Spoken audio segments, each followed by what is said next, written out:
Analyzing a balance sheet as a financial analyst involves a systematic approach to understanding a company's financial health, liquidity, solvency, and overall performance. Here's a detailed 10-step process that can help a financial analyst effectively analyze a balance sheet. 1. Understand the balance sheet structure. The first step is to understand the structure of the balance sheet. The balance sheet is divided into three main sections: assets, liabilities, and shareholders' equity. Assets are what the company owns, liabilities are what the company owes, and shareholders' equity represents the owner's residual interest in the company after liabilities have been deducted from assets. Familiarizing yourself with these components is crucial for a meaningful analysis. 2. Examine current assets. Current assets are those assets that can be converted into cash within a year. This section includes cash, accounts receivable, inventory, and other short-term assets. As an analyst, assess the liquidity of these assets. Look at the accounts receivable to ensure they are collectible and not aging too much, which might indicate problems in cash flow. Evaluate the inventory turnover to understand how efficiently the company is managing its inventory. 3. Evaluate non-current assets.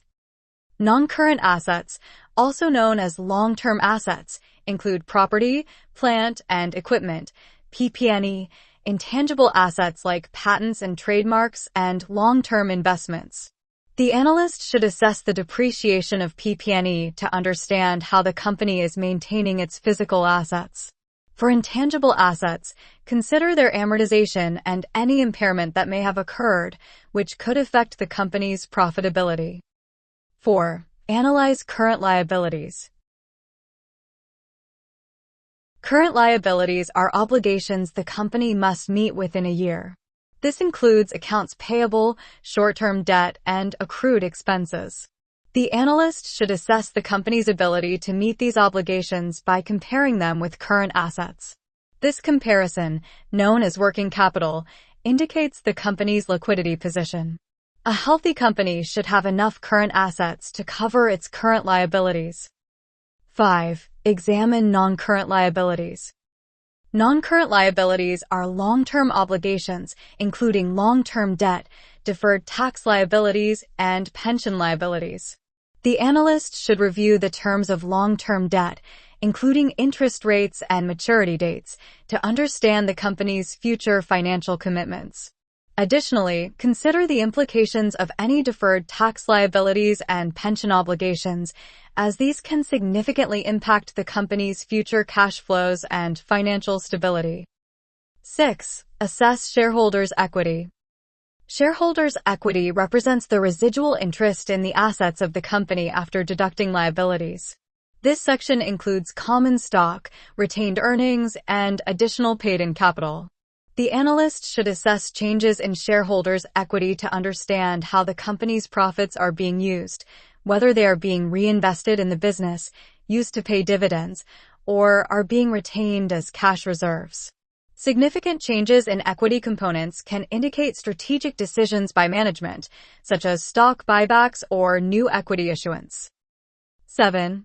Calculate key financial ratios. Financial ratios provide insights into the company's operational efficiency, liquidity, solvency, and profitability. Key ratios include the current ratio, current assets divided by current liabilities, to measure liquidity, the debt-to-equity ratio, total liabilities divided by shareholders' equity, to assess financial leverage, and the return on equity, net income divided by shareholders' equity, to evaluate profitability. These ratios allow the analyst to compare the company's performance over time and against industry peers. 8. Compare with industry benchmarks. It's important to compare the company's balance sheet figures with industry benchmarks and competitors. This comparison helps the analyst understand how the company stacks up in terms of asset management, liability structure, and equity financing. For example, if the company's debt-to-equity ratio is significantly higher than the industry average, it might indicate that the company is taking on more financial risk. 9. Identify trends and patterns.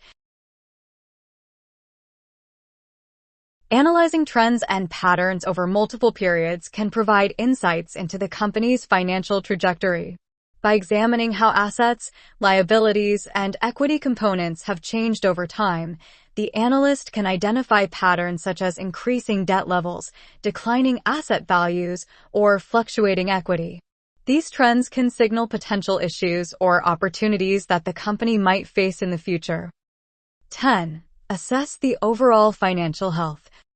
Finally, after evaluating each component of the balance sheet, the analyst should form a holistic view of the company's financial health. This involves synthesizing the information gathered in the previous steps to understand the company's liquidity, solvency, and overall financial stability. The analyst should consider whether the company is well-positioned to meet its short-term obligations, sustain its operations in the long term, and deliver value to shareholders. By following these 10 steps, a financial analyst can conduct a thorough and insightful analysis of a company's balance sheet, providing valuable information for decision-making and strategic planning.